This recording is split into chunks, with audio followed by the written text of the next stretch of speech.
que estava a comentar. E de repente o telefone começa-me a tocar no bolso. Como a câmera estava nele, ainda deitei a mão ao bolso e tentei desligar o telefone, mas o Tanas não conseguia desligar cá porque nem por nada. E fiz assim sinal, continua, enche para aí. Acho que encheu um bocadinho. Pá, e eu julguei que o telefone tinha desligado. Torna a tocar. É para tive que assumir aquilo em público.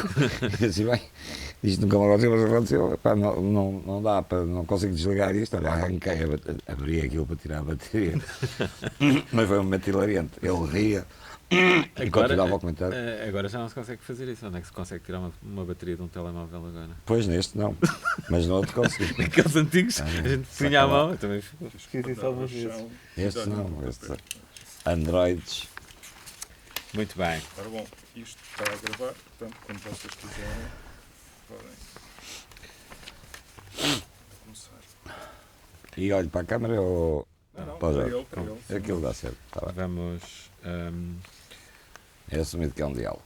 Sim, é um diálogo. É um diálogo sobre o percurso de vida, o percurso profissional para o arquivo da Memória Oral das Profissões da Comunicação. Portanto, vamos começar no princípio. Nome completo, onde é que nasceu? Mantenha, exato, só para não aparecer as folhas aqui ao fundo. E onde é que fez o ensino primário? É a primeira pergunta? É a primeira pergunta. Então não quero o nome? Nome completo e... Henrique Nelson Benfeito Garcia, nascido em Lisboa no ano 1948. A escola primária fiz numa escola particular que havia por trás da casa dos meus pais, que era na Avenida Duque d'Ávila, e a escola era na João Crisóstomo. Fiz lá os 5 anos de escola primária, porque o meu pai, eu faço anos em fevereiro, e o meu pai tentou que eu entrasse para o liceu um ano mais cedo, enfim, quando fizesse os 10 anos. Ou antes de fazer os 10 anos, em outubro teria 9 anos. A verdade é que o Dr. Salazar e o Ministério da Educação não autorizaram, ele chegou a fazer o requerimento, mas não era autorizado, tinha que se ter 10 anos completos na altura em que se fazia a candidatura ao liceu. De modo que tive 2 anos na 4ª classe, o que me penalizou muito. Muito bem. E então depois entra para o Liceu Camões? Entrei para o Liceu Camões, onde estive os 7 anos como Jacó. Depois passei para o Instituto Superior Técnico, queria fazer engenharia. Percebi ao fim do primeiro ano que a coisa me correria mal, porque era uma escola muito exigente, e eu deixei ficar matemáticas gerais, salvo erro, para trás, que era a disciplina base e fundamental, e então no segundo ano dei o salto, e depois tinha à perna a tropa, não é? Já estamos aí a saltar muitas etapas. Eu gostava de perceber como é que é o início da juventude e a adolescência no Liceu Camões, também do ponto de vista de quem eventualmente nessa altura começa a despertar para os meios de comunicação social. A televisão aparece em 57. Como é que foi essa... Primeiro, como é que foi a infância nessa Lisboa? E depois, como é que via nessa altura os média? Como é que uma criança olhava para os meios de comunicação social?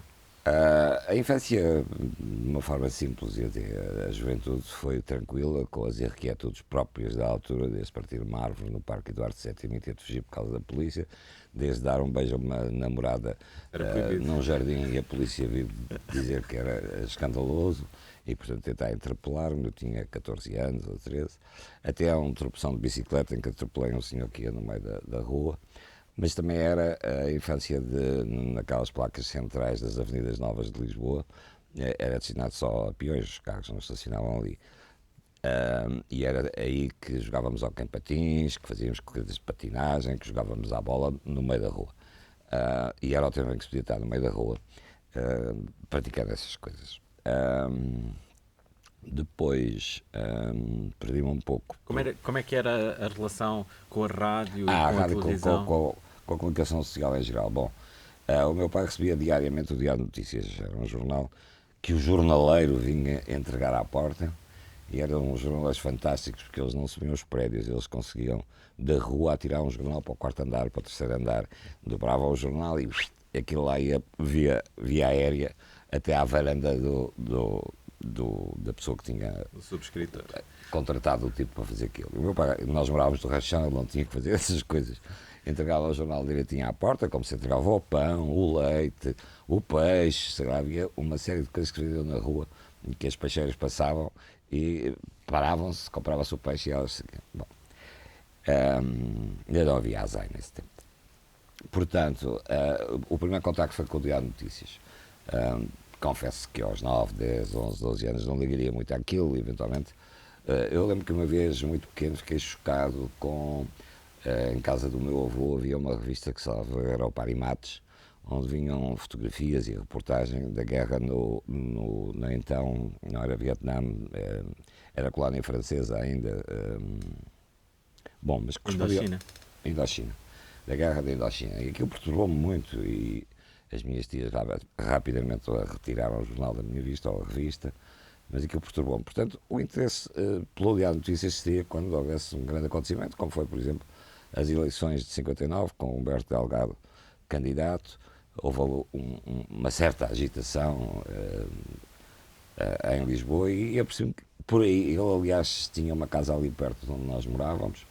Houve uma altura que houve uma carga de polícia quando eu ia para o liceu e portanto eu percebi-me da política por essa altura. A televisão surge também muito cedo na minha casa, porque o meu pai tinha, ainda era emissões experimentais da RTP, o meu pai tinha um amigo que tinha uma loja de eletrodomésticos e o senhor tentava impingir-nos tudo o que era novo que aparecia. E então ele não importava se a gente queria comprar, ele ia pôr lá a casa. E portanto pôs lá em casa uma televisão e portanto tivemos televisão desde que ela existe, a preto e branco, aquelas coisas todas. Usava-se um filtrozinho com uma cor para aquilo parecer que tinha uns tons. E foi um evento particularmente excitante. Eu lembro que recebíamos em casa gente que a gente não conhecia, porque vinha à porteira, vinha ao vizinho do primeiro andar, vinha uma tia-avó também ver, mas depois traziam mais gente e de repente a nossa sala, que era grande, era uma casa alugada com 12 assoalhadas e tinha 2 ou 3 grandes salas. Aquilo estava cheio de gente e eu tinha que me sentar no chão para conseguir ver alguma coisa. As pessoas espreitavam para ver se estava alguém dentro do televisor, todas essas coisas eram verdade. Os senhores inclinavam-se para ver se conseguiam ver mais alguma coisa para além dos joelhos e da saia das senhoras. Enfim, tudo isso assisti, portanto, aí despertou-me toda a atenção para a comunicação, não só o fenómeno político. Depois no liceu também houve agitação, depois começou a guerra em África em 61 e também houve alfinetes de lapela, que uns punham o Salazar, os outros punham liberdade para as colónias e tal. Portanto, a política e a comunicação social entrou rapidamente. A telefonia, como se dizia, à 1 da tarde era sagrado, ouvia-se o noticiário, ouvia-se sempre, à 1 da tarde havia um certo repouso, já estávamos a almoçar ou começar a almoçar, mas aquela primeira meia hora de noticiário a gente ouvia, portanto, ouvi muitas mensagens dos desgraçados militares que foram para o então ultramar, e portanto fui convivendo com isto tudo. Assisti à chegada do homem à Lua. Por acaso acho que não assisti no momento certo, porque acho que adormeci. Aquilo foi uma emissão que nunca mais acabava, com cortes e tudo a preto e branco, e mal se via o Armstrong lá a pisar a Lua, mas consegui, quer dizer, que foi para aí às 3 ou 4 da manhã de Lisboa, e no momento em que o homem chegou à Lua, eu de facto estava a dormir debaixo da mesa, mas acompanhei tudo o resto. E com a rádio? A chegada da visita da Rainha Isabel a Portugal, por essa altura, já não lembro que ano, 59, qualquer coisa assim, que é o primeiro grande direto que a RTP faz. As vitórias do Benfica, o Benfica ainda ganhava ligas dos campeões europeus na altura, e portanto assistia à vitória sobre o Barcelona primeiro, que foi um milagre autêntico em que o Benfica ganhou esse jogo, e depois o famoso Benfica-Real Madrid, que o Benfica ganhou aí bem por 5-3. E com a rádio? A relação com a rádio? A relação com a rádio era essa. A minha casa ouvia-se o noticiário rigorosamente à 1 da tarde, era sagrado. Depois havia os Parodiantes de Lisboa, que uns tipos faziam uma espécie de comédia, rábula e tal. Tinha o Vasco Santana, entrava também, a mulher, a Elvira Velez, era o Zequinha e a Lelé, não sei o quê. Começaram as novelas, ou na altura, não sei como é que ele se chamava, mas enfim, era a novela na rádio, a famosa Maria, uma novela qualquer, que era na Rádio Renascença. A minha mãe acompanhava aquilo e eu acabava por ouvir quando estava em casa também. Era uma história de uma desgraçadinha, como é óbvio, que acontecia qualquer coisa de terrível. Tem percepção de, nessa altura, como é que eram vistos os profissionais da comunicação social? Os jornalistas, as pessoas que faziam, os radialistas? Não tenho muita ideia. Lembro-me de alguns, o Igreja Esqueiro, que fazia um programa que era os Companheiros de Alegria, tinha uma célebre. Era um programa ao vivo, salvo erro, do Éden, em Lisboa, e portanto tinha público, e havia um prémio que ele dava, já não me recordo bem, mas ficou célebre uma cantilena, que não sei quem cantava, se era ele se não, que era uma nota de 500 não se pode deitar fora, tralala, e o prémio eram 500 escudos, na altura era muito dinheiro. Do Artur Agostinho, dos relatos de Hockey em Patins, não me lembro, vieram figuras bastante conhecidas. O Amadeu José de Freitas, que também fazia relatos de Hockey em Patins. Enfim, mas na altura, esses comunicadores, que embora comunicassem também informação, não eram jornalistas. Isso só acontece depois de 74 na rádio e na televisão. Na rádio mais cedo, na rádio já antes de 74, mas na televisão, efetivamente, é em 74 que o jornalista assume que tem que ser ele a dar a notícia e não um locutor. Até 74, o Henrique Mendes, o Zé Fialho Gouveia, o Carlos Cruz, enfim, o Eduardo Parreira, uma série de gente que era muito conhecida exatamente porque fazia os noticiários na RTP, pelas 8 da noite, nunca era muito certo, aquilo de vez em quando tinha lá o programa Segue Dentro de Momentos, mas eram figuras populares e conhecidas, mas não eram jornalistas. Portanto, a identificação de jornalista na televisão em particular surge depois de... Mesmo assim, ainda hoje já não estou reformado e, portanto, as pessoas já não me interpelam sobre isso, mas há muito pouco tempo, por quase... Tirando os do meio, digamos, as pessoas acham que sou locutor, ou que era locutor. Portanto, era um papagaio, era um tipo que repetia, lia um texto, tinha que ter uma voz aceitável, pelo menos capaz de entregar a mensagem, mas era sobretudo, as pessoas têm-nos como locutores. Talvez hoje já não seja assim, não tenho bem a consciência, com as pessoas mais novas, mas as pessoas mais velhas ainda acham que o tipo que está na televisão a falar é um locutor. Também é, sim. Mas é sobretudo um jornalista. Já vamos falar dessa altura. Voltando atrás, a primeira experiência com os média foi ainda durante o Liceu Camões. Liceu, sim. Outra vez o tal amigo do meu pai tornaram-se vulgares aqueles gravadores domésticos de voz, ainda em fita, aquela coisa, e o senhor, pumba, lá foi pôr um aparelho desses em casa, que ainda existe, era um Grundig. O senhor pôs isso em casa e naturalmente foi a excitação absoluta. No Natal, já não sei, mas foi muito pouco tempo antes do Natal, o senhor pôs lá aquilo e toda a gente queria gravar a voz. E portanto eu tenho registros dos meus avós, das cheias de Natal, as anedotas que se contavam, enfim, tudo isso. E é claro que eu também experimentei gravar a voz, mais o meu irmão. E pronto, foi a primeira experiência em termos de impressão de voz. No Liceu, a certa altura nós tivemos, no Liceu Camões, nós éramos obrigados a frequentar todas as aulas, mesmo aquelas que não tinham nota, portanto não contavam para nota do ano. Mas a verdade é que tínhamos que as frequentar. E, portanto, frequentávamos as aulas de religião e moral. Eram 3, mas a outra já não me lembro. E havia o canto coral. Ora, eu sou completamente desafinado. Não sou capaz de dar uma nota certa. E então, e há mais gente assim. E então, o padre Ávila, que era professor de canto coral, tem uma história muito curiosa de vida, porque estava nos Açores, apaixonou-se por uma senhora, a quem fez uma filha, muito conhecida, é cantora, as filhas dessa senhora são atrizes, ou uma pelo menos ainda é atriz, mas não importa referir aqui nomes. A verdade é que o homem acabou por ter de sair dos Açores e veio para Lisboa.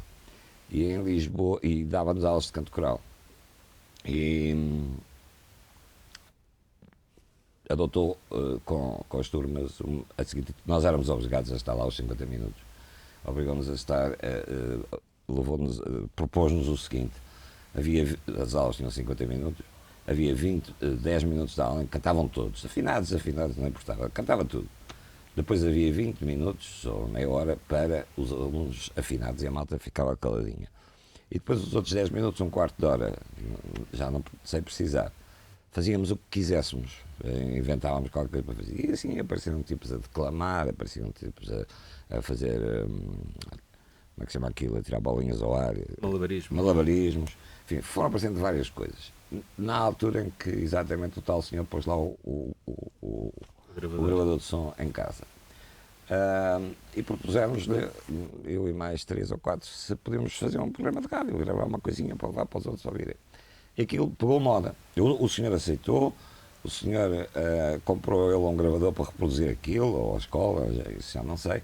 E aquilo evoluiu ao ponto de depois se criar uma equipa radiofónica de emissão no Liceu.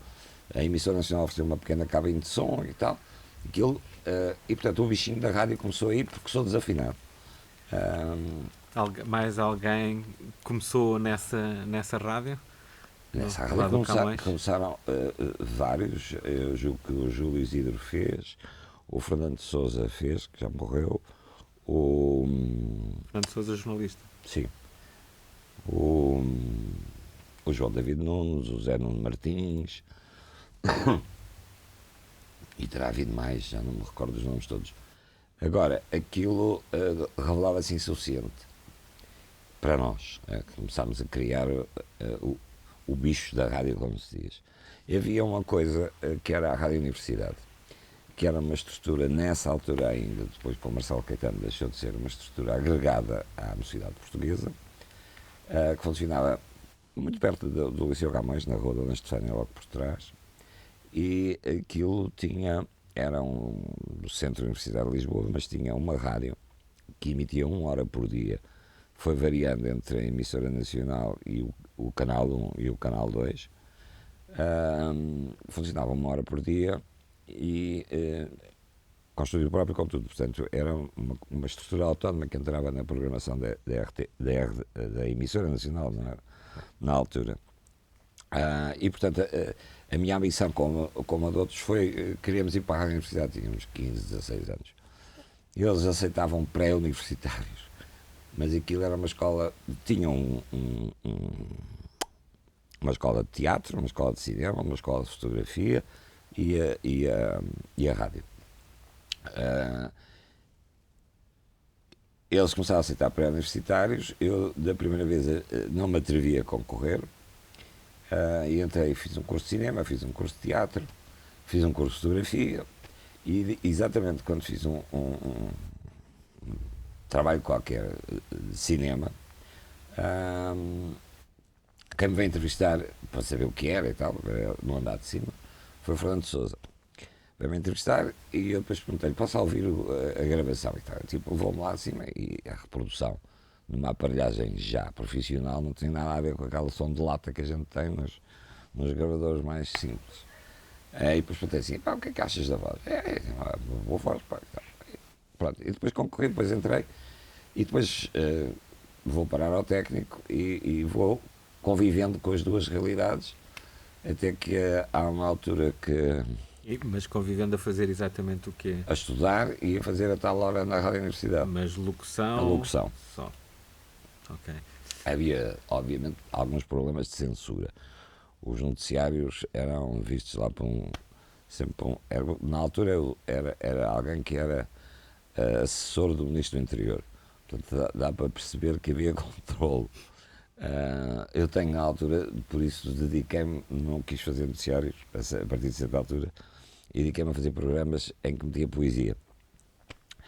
E há uma vez que o censor faz uma nota com autores portugueses, não ia falar em inglês ou em francês, com autores portugueses. E há uma altura que o censor escreve, mas porquê é que não utiliza escritores nacionais? E os escritores que eu estava a usar era a Anna Atterley, a Sofia Melbrine Anderson, o Rui Knopfli e mais não sei o que. E ele achava que aquilo eram estrangeiros.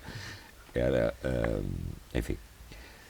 Mas, e portanto comecei a não fazer jornalismo. O jornalismo só começa a fazer na emissora nacional em 74. Em 74, então. Cheguei a fazer rádio numa emissora local em Lisboa, que havia os emissores associados de Lisboa, que eram o Rádio Graça, já não sei o nome dos outros, e já não lembro daquela onde eu estive, que era ali na Praça do Chile, de programas comerciais de apresentação de discos e pequenos anúncios e conversa para entreter o pessoal. Isso durou para aí um ano ou qualquer coisa, entretanto veio 25 de Abril, entretanto a minha vida mudou completamente. Então vamos lá falar sobre a entrada, sobre 25 de Abril e sobre a entrada na emissora nacional. O 25 de Abril acontece, sei precisamente onde estava no Apolo 70 em reunião com a rapaziada conspirativa da Rádio Universidade. Estávamos a estudar formas de subverter coisas e dar a volta ao texto e tal, aquelas coisas.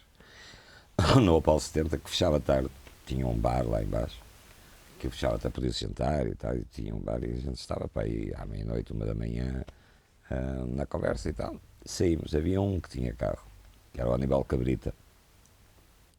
Eu morava na Duque d'Ávila, o Apolo 70 na Júlio Diniz, 3 ou 4 carteiras abaixo.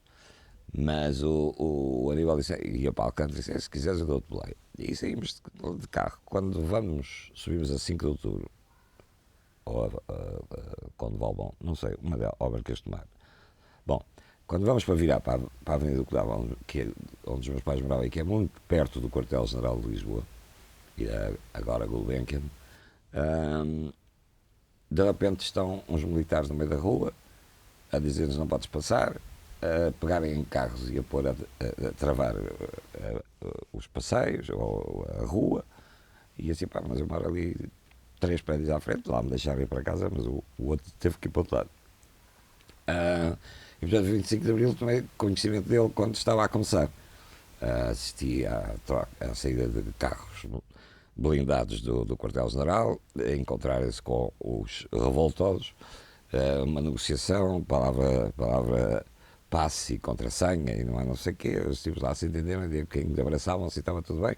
Eu assisti da janela da casa dos meus pais ao início da Revolução. Outro dia, de manhã, na altura também, nós seguíamos o que se passava através da BBC, normalmente ligava-se para a BBC, para a emissão em português, e há logo primeiras notícias que qualquer coisa está a acontecer em Portugal, portanto os telefones deixaram de funcionar. Não havia maneira de comunicar com ninguém, eu não podia sair de casa porque os tropas não me deixavam sair, só de manhã é que saiu toda a gente para a rua, tudo foi oferecer café e pão e alimentos aos soldados e começou a festa.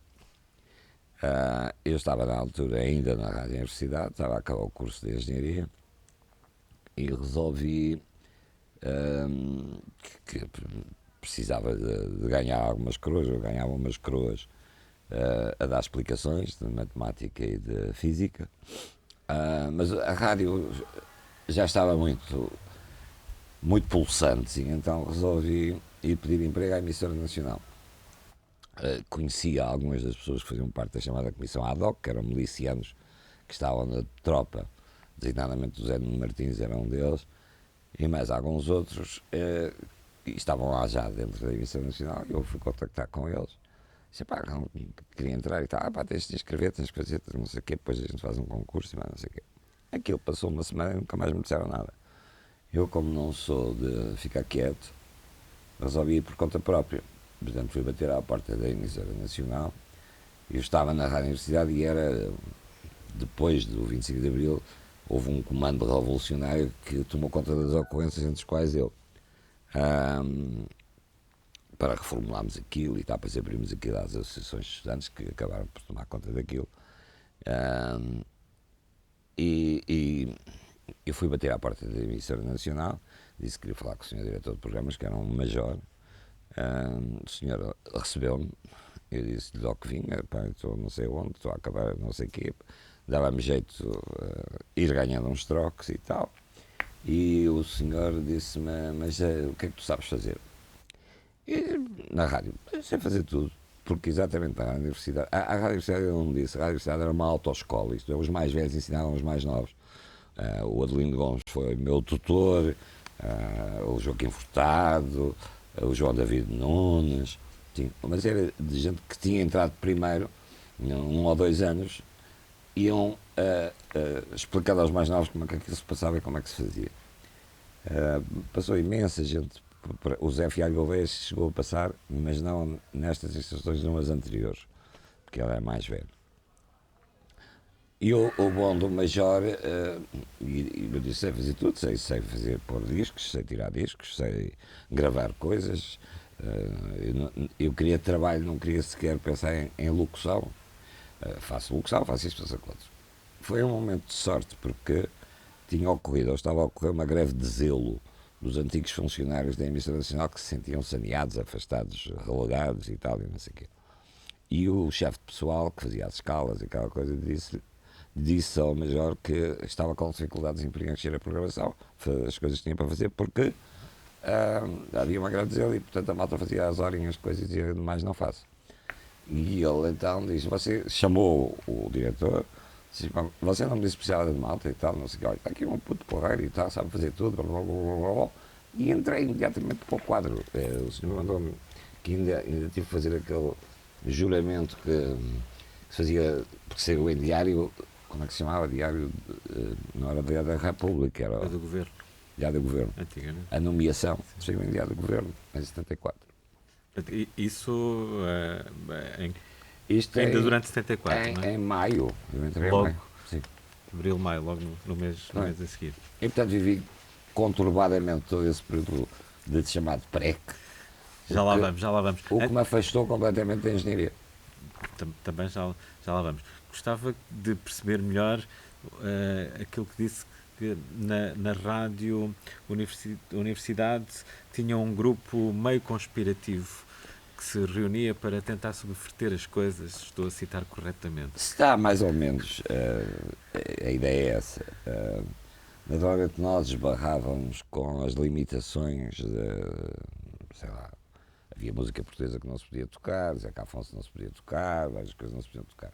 Isso naquela hora? Na tal hora tínhamos de emissão. Tinham de emissão. Mas curiosamente podíamos passar Leo Ferré e outras coisas, porque como era em francês eles achavam que ninguém entendia. Pronto, mas às vezes lá vinham umas coisas sobre a música também. E a gente tentava perceber até onde podíamos ir, o que é que podíamos fazer para nos expressarmos mais livremente com o que nos deixavam. Okay. Era o tempo em que se usavam, eu não tive nada a ver com isso, mas lembro-me de uma crónica de um jogo de futebol feita por João Paulo Guerra, salvo erro, no Diário de Lisboa, sobre um jogo que de facto aconteceu, não sei se era Benfica, porque era vermelho, entre os vermelhos e os não sei das quantas, e aquilo era uma crónica política, não tinha nada a ver com o jogo, mas passou, porque exatamente ele mascarou aquilo do Benfica Sporting, não sei, ou uns eram pretos e outros eram vermelhos, já não sei, mas é fantástico, e portanto a gente usava muito essa linguagem.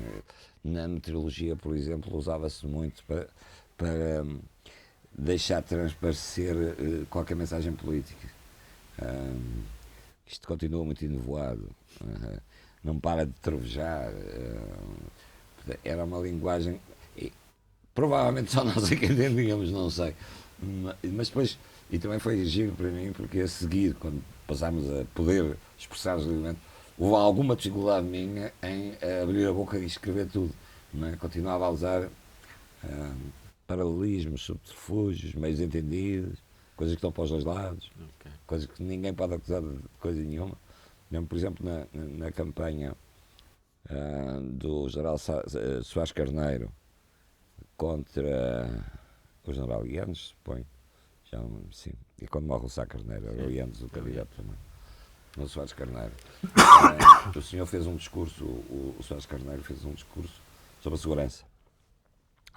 que era necessária segurança, as pessoas sentissem segurança e tal. E eu disse só uma coisa no fim: este senhor sabe do que fala. Ele foi chefe de um campo de segurança em Angola. É verdade, mas o que eu quis dizer com aquilo foi muito mais do que aquilo que eu disse. Claro. E julgo que se percebeu. Muito bem.